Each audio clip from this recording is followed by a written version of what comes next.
Now, let's get into the whole issues legally with Trump's hush money trial, which kicked off, of course, this week with the jury selection. And there is so much to pick apart here. I want to talk now to trial lawyer Robert Barnes, one of the great experts on many of these legal travesties that have been happening here. Robert, give us just sort of the update on the very latest in what's happening with this hush money trial in New York.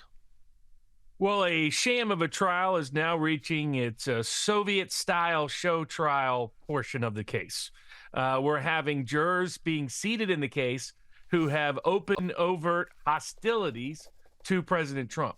The Constitution of the State of New York and the Constitution of the United States guarantees your right as an individual defendant in any criminal case to an impartial jury, just like it entitles you to an impartial, neutral judge. Yet here we have a judge whose family is involved in politics on behalf of the Trump's leading opponent, President Biden. We have the jury pool announcing their commitment. Some of them have said they have social media posts bashing and attacking President Trump. Interviews with several prospective jurors taken outside the courtroom showed extraordinary bias and prejudice against President Trump. The judge refuses to disqualify himself. He's now seated a partial prejudice jury, and Trump himself is still gagged. You have independent lawyers. A guy by the name of Good Logic is the name of his website, has filed a challenge with the New York Court of Appeals about the illegal gag order on President Trump. So it is a disgrace of a case that continues to showcase what's wrong with the American legal system right now. Well, I mean, and it's not just really, Robert, the American legal system so much as it is the New York legal system here, because we have spoken about this in other cases in New York. But tell me about the jury selection in particular. My understanding is that the judge would look at some of these social media posts from people slamming Trump and saying, it's a close call. I'll let this person sit on the jury.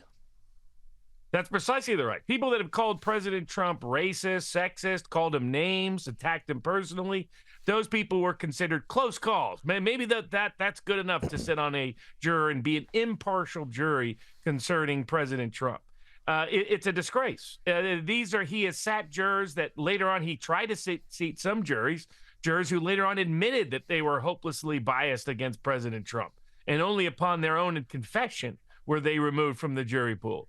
So they picked one of the most contaminated jury pools in the country for partisan prejudice to try President Trump.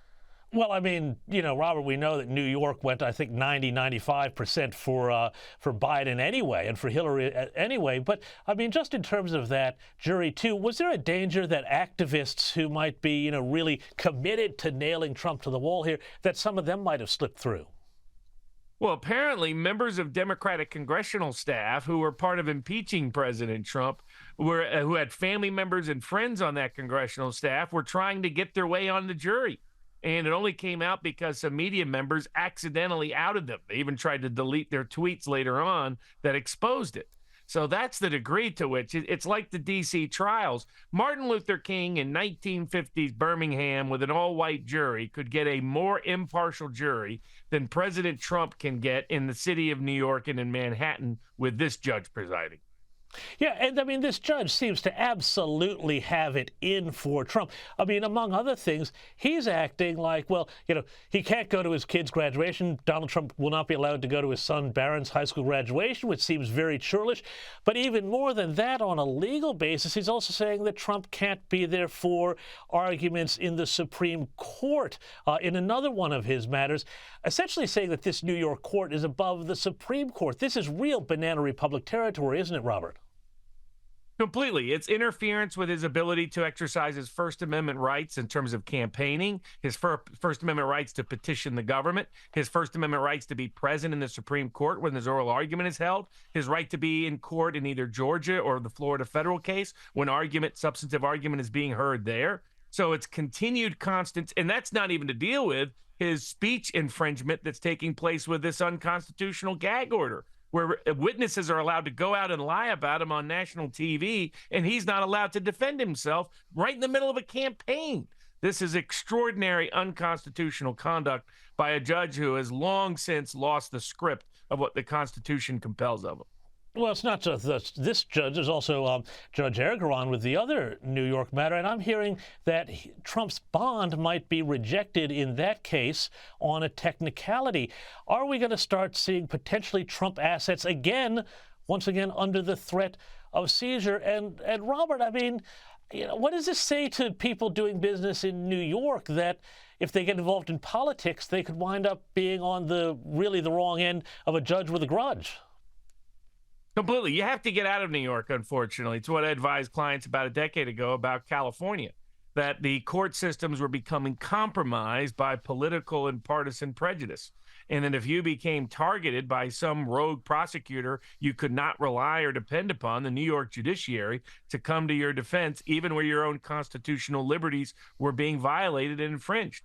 And here you have the former president of the United States, the leading candidate to be the next president of the United States, one of the most successful businessmen in the history of the city and state of New York, being prosecuted to such a degree that they're denying him rights of speech, they're denying him rights to impartial trials, they're denying him rights of immediate appeal on immunity issues, and now they're even trying to deny him the right for bail pending appeal and bond pending appeal in the case of the civil case, and using every trick in the book to do it. They want to bankrupt him, they want to jail him, they want to destroy him politically and electorally and legally, and they're doing so in a manner that makes a joke of the New York justice system. Robert Bryars, we're going to have to leave it right there, but I think that a joke is the only thing that we can describe it. We'll come back to you in a coming week to hear more about all of these Trump legal matters.